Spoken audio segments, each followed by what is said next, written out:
Welcome to our Spotlight series. And this is a very special episode because it's the first episode of 2026. And we exist to shine the light on incredible communities that are really working to drive positive change and just build safe spaces for learning and growth. And this is an exciting one for us. We are joined by the Data and AI Stockholm community. And we have their incredible founder, Vanessa, with us today. Vanessa, please, first of all, welcome. And please, if you could just introduce yourself. Well, thank you so much. Thank you so much for inviting me, Ellie. It's so exciting to be here. Really excited. So yes, my name is Vanessa and I'm the founder of Data AI Stockholm. A bit of background about me is that I am actually half Swedish, half Greek. I was born in Sweden, but I grew up in Greece. I moved back to Sweden 11 years ago. My background originally was in marketing, actually. I studied marketing in Greece and I did my master's at Stockholm University in Sweden into business management. And a few years later, after I worked in several marketing roles, I realized that this was actually not my cup of tea. It was not my passion. I always actually wanted to study development.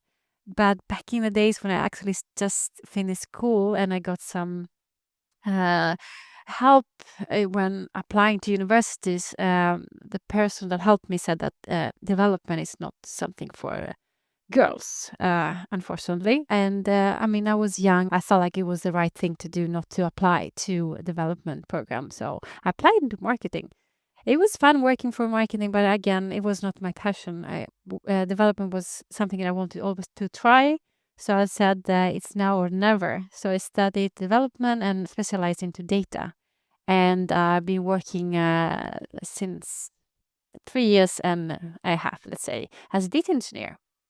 And when I actually started working as a data engineer, I was looking for a community. I really wanted to find people working in data and just talk about data. I mean, I went to several events, but there was nothing out there. Everything was connected into selling a service or selling a system, something like it was always connected to sales, but not really to the people.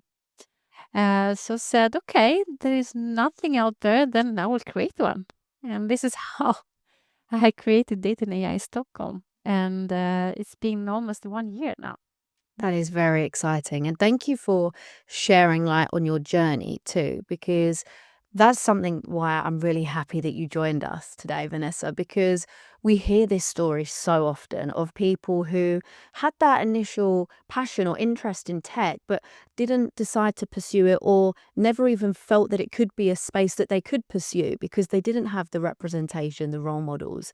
And you are a shining example of like, just because you haven't done it doesn't then mean you never can and you can't. And it takes great courage to transition into a new career to learn. And with that, you've built the community that you have. How would you describe the mission of Data and AI Stockholm? The mission of Data and AI Stockholm is to create a practitioner-first human-centered community where people working in data and AI can grow together, tackle challenges together, exchange knowledge, and professionally and technically, but even personally grow. It's a space for it's a space built for openness, curiosity, and real conversations. No sales pitch, no hypes, no polished corporate narratives. Based really focused on the people and honest discussions. It's actually what it means to work in it in AI Stockholm today. We bring people from being students, mid-level engineers, senior architects, founders, managers, and executives, and we intentionally mix these people because we think growth actually happens when perspectives collide. But beyond the technical side, the real mission is this. So it's like to create a space where people feel they belong. And that's so important. I love that you focus on that human element and just building this sense of community. I feel like now more than ever, this is what we need in a world of AI, the kind of roboticness of what's real, what's not. That human connection makes such a difference. And I know you touched on kind of what you'd recognized from what else is out there, the challenges, maybe from a community perspective. Like, what else do you feel inspired you to start the community and to actually build it? Because it's one thing having an idea, wanting to make it happen, but then taking the action, that takes a lot of courage. It takes a lot of resources, resilience. So I'm curious about that. Honestly, I think it just started with me. Because before transitioning into data, I was working, as I said, mentioned before, in marketing. And I was in a senior role before, and I had even people reporting to me. I felt more confident, established. And then I pivoted into data, and suddenly I became a junior again. And that shift can be hard. Like, it was harder than expected, to be honest. So I went from being the person with answers to being actually the person asking questions. So I had to rebuild my identity in a completely new field, and I wanted to grow, and I want to grow faster. Maybe that's maybe egoistically speaking, I want to grow fast, and I wanted to understand how others were thinking and how others were working, how they were building pipelines, structuring systems. Um, so I wanted to feel like I could contribute again, and not just being the one always sitting quietly and trying to learn. I want to be the one with the answers. So I started looking, as I said, also before, for a community where I could accelerate that growth. And since I couldn't find it, I created one. There were events, yes, there were events. There were conferences, yes, but it was not. I couldn't really find this space where I could feel open, and I could feeling accessible. I could just talk about any thoughts, any questions, no silly questions, just feel myself and f- think that I'm growing. And how was that process then? So you kind of found this need and you wanted to make this happen. Like, how did that go from the idea to then the first event? In the beginning, I was so skeptical. I was really scared, to be honest.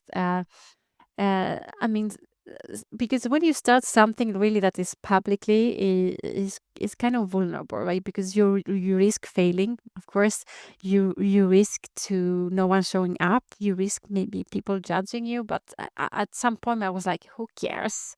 I will just go for it. And I've been following people on LinkedIn, and I reached out to them, asked for questions. I asked for, like, people that are running communities. So I got more information. I got some more feedback. I understood how I could start, and at that moment, that's just I embraced that fear, and I said, okay, let's do that.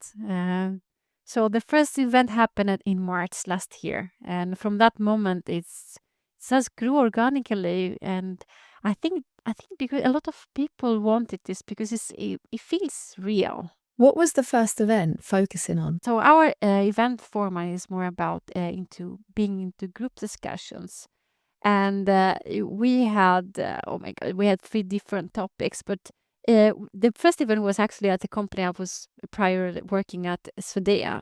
Really thankful that they were so open to host the event and bring people and start my community actually from there. So we had three different topics of discussions, but the discussion we focused the most was actually data contracts.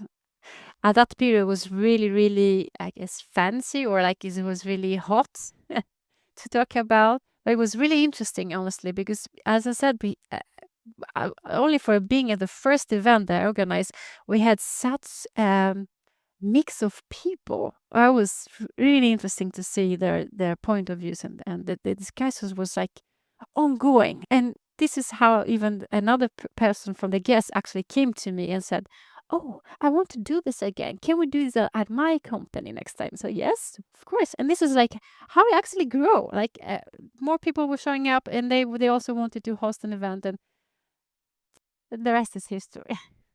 Oh, yeah, it absolutely is. I remember I saw you around the Women in Tech Sweden because I remember seeing the T-shirt that you had, and I was like, nailed it. Love the T-shirt, the Data and AI Stockholm T-shirt. But what a great journey that that's been for you, and the fact that people are coming to you afterwards and saying, "Can we do this somewhere else?" That's a real credit to you and that space that you've developed. Your background in marketing, how do you feel those skills, those transferable skills, helped you when it come to actually promoting the event and getting people there, raising awareness of what you've been building in the first event? Because I often speak to some people too, where they build up the inner imposter in their head of, I'm going to create an event, I'm going to put all this energy and effort into it, but I just, no one's going to turn up. Marketing skills helped me a lot in this, like both the communication, like storytelling, the positioning, the social media. I think also social media helped me a lot. And you need to be vocal in the beginning in order for people to get to know you. Like otherwise, they will never do. And I was really lucky enough, I have to say, that we host our events in an application called Luma. And when we had our event at Spotify, for some reason, Luma chose to promote my event as like one of the must do events in Stockholm. And I got incredible reach. Like it was crazy how many people applied, and I think that helped me a lot. I think that's also luck, in my opinion, but that's definitely also part of the marketing because I got a lot of marketing for free in that case. So I understand how to build something that people emotionally connect with, and that's how I also used my marketing skills in that. But also, I would like to say that it's also who I am as a person and what I wanted to build. And I think that communication deeply resonated with the rest of the community because I really care about the people. And I want them to feel seen. And I care about this psychological safety that you enter this community, you feel part of it. Like it's a nice environment to be at. And I care about ambition and not ego. So when I transitioned into data, I realized how intimidating the field can feel. The terminology, the speed. Oh my God, the speed! I barely can follow everything that is happening, and the expectations as well. So I wanted data and AI to feel different. I wanted to feel welcoming. I want to feel it to feel smart but not arrogant, ambitious but not exclusive, definitely technical. I want to be technical, but also human. So yes, I used a lot my marketing background when it comes to communication and community building. Absolutely, and I understand social media. I understand how to present data and ideas clearly, but I feel like the identity of Data and AI Stockholm comes from my personal values more than my marketing background. It's really nice when it aligns with everything that you stand for. I'd love to know also what transferable skills from your marketing background you feel have actually been most valuable in your work as a data engineer. So in my previous role, I actually used my marketing skills a lot when it comes to content editing. So we did a lot of activities as a team, and I did help the team create a great content, which we used in like company presentations and even internally. So I would say content creation. And on this journey of community building, what skills do you feel you've learned about yourself? I would say I've grown enormously. I would say in leadership because I started this myself by my alone, but now I have a wonderful team helping me out, and I'm leading this team. Even although we are not a paid organization, we're an NGO, but some of them I get the chance to mentor them. I have the one-on-ones, I coordinate the strategy. I try everyone feels valued and grows in their role, and that responsibility stressed me. Like stretched me like in a sense like I've learned how much emotional intelligence matters actually in community building. And it's not only about logistics and speakers, but it's also about the energy, the direction, the alignment. And yeah, I I felt like I love building things. I love building communities. I love building uh, the sense of being part of a team. Yeah, not just events, but ecosystems. I have to say, Vanessa, as well, though, the team that you have built are so welcoming and just so friendly. Like, I was lucky enough to, of course, to host a workshop with your community. And from the get-go, when we entered into the room and it was just us and the team, like, just great energy, really welcoming, really encouraging, making me as a speaker feeling like, because nerves are a natural thing, but just feeling super calm. So you've built something really special, and again, that speaks volumes to the story, and the values that you have and what you're building that around. And how did you go about building out a team? I mean, I needed help since actually summer last year. So I opened a job, a volunteer application on LinkedIn, and people applied and had some interviews. And I talked about data and AI, but it felt like everyone was believing so much in the community itself. Like you could really feel it. And I, I, I think it's also like, I don't know how to explain, but I think I'm good in understanding people. And you can feel that connection, like you understand if that person is actually it's a good match or not. It's not all about the skill set, but also how you are as a person. And I feel like it helped us all in the team like grow a lot, both in what we are doing, like technically speaking, but also as people. And I don't know. It's I don't know if I am allowed to say that, but it was easy to find those people. It was easy. I'm really happy, and I'm so proud of the team and what they are doing. Really. You should be proud of yourself as well, of what you've built and what you've created. And I know building that team is one very proud moment for you, achievement. What are some other moments that you're most proud of so far in this journey? Oh my God. I mean, there are several things, definitely. But I definitely want to highlight that I'm incredibly proud of the team because, I mean, uh, I want to name them. It's Lena, Lily, Aza, and Stefania.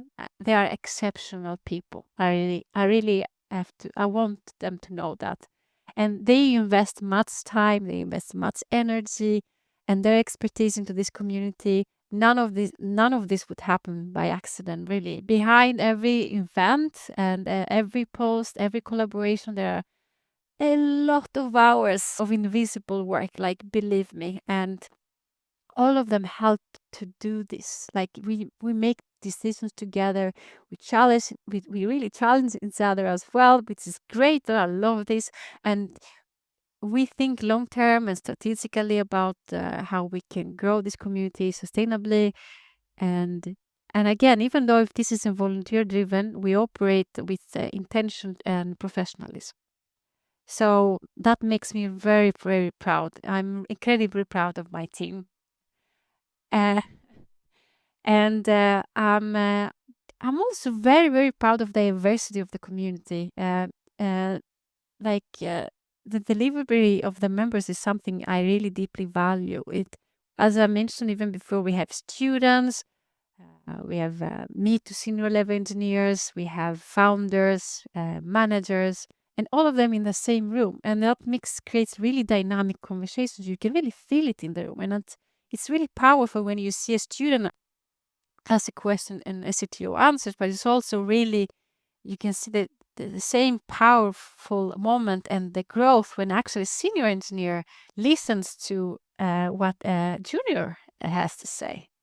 Um, and I- I'm also really proud of what we have built.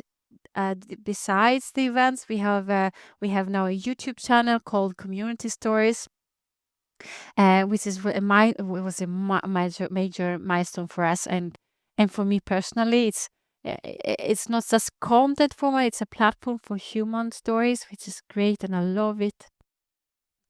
We have the Substack account where people from the community can write technical topics for us, and we can share this on our social media, but even on Substack. We have our GitHub where people can work on together on projects, and it's just great. I'm really really really happy about it. And then something I want to mention is the partnership with Women in Tech Sweden. That's oh my god, and I'm so proud of this, and That is incredible. I am yes. I mean, this partners is deeply personal to me. I'm so happy. I mean, when I transitioned into data, I was very aware of how male dominated the industry can feel, and while I have the great experience, I know that many women hesitate to step into the technical spaces because they don't see enough representation. So partnering together with women in tech is not just symbolic for us; it's like aligned with our values, and I'm genuinely believe that including more women in data and AI. So we want more female engineers, architects, and leaders in the room. Like we do need this. That is so, so great about the partnership. Like, honestly, so if anyone's lucky enough to get a ticket for the conference, are you going to have a booth at the event, like a stand? Yeah, and we will have a booth. Sorry, yes, we will also have a booth, but we will give a giveaway ticket as well from our end.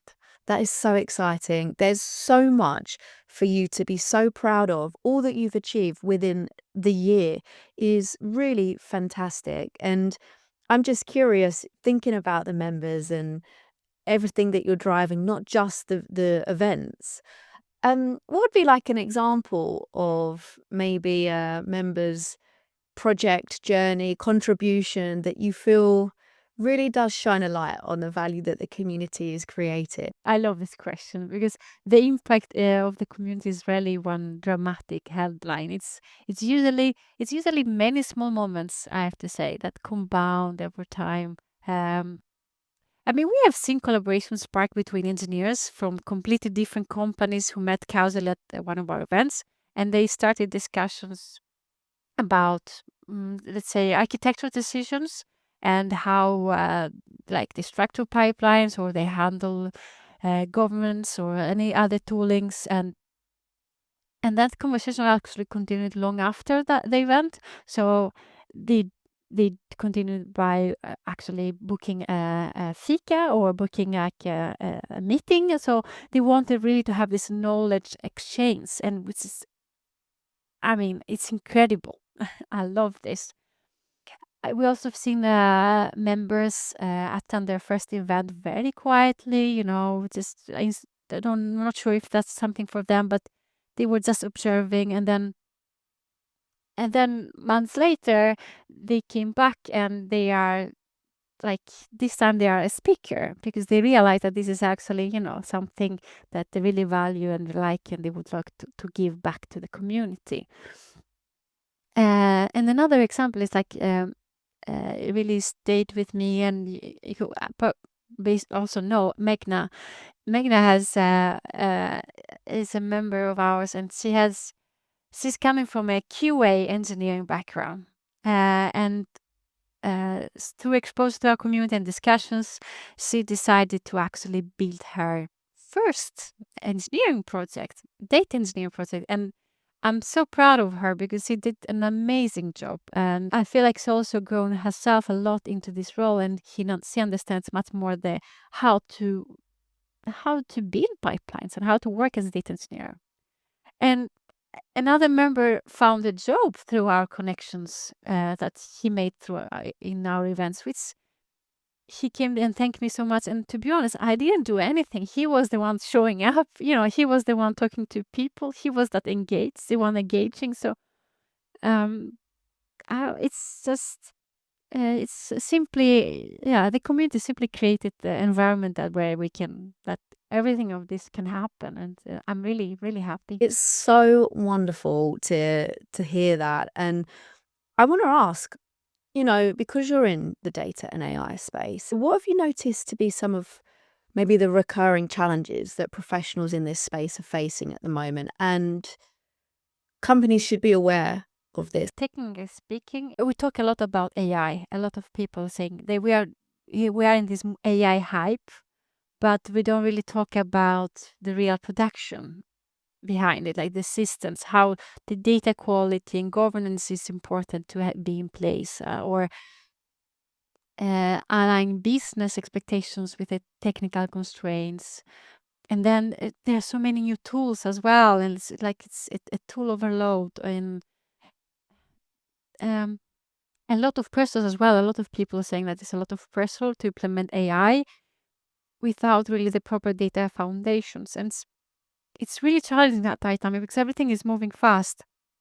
And I think that's just like one of the really of the biggest challenges, because I mean AI, yeah, it's exciting. Everyone AI, here's AI, but without really a strong uh, data engineering fundamentals, doesn't really scale. And I think that's the most of the people that actually feel like they face as a challenge, especially everyone has a technical background, because they understand that yes, we can deliver something with AI, but we actually need to first focus on the fundamentals, and that not really properly there yet.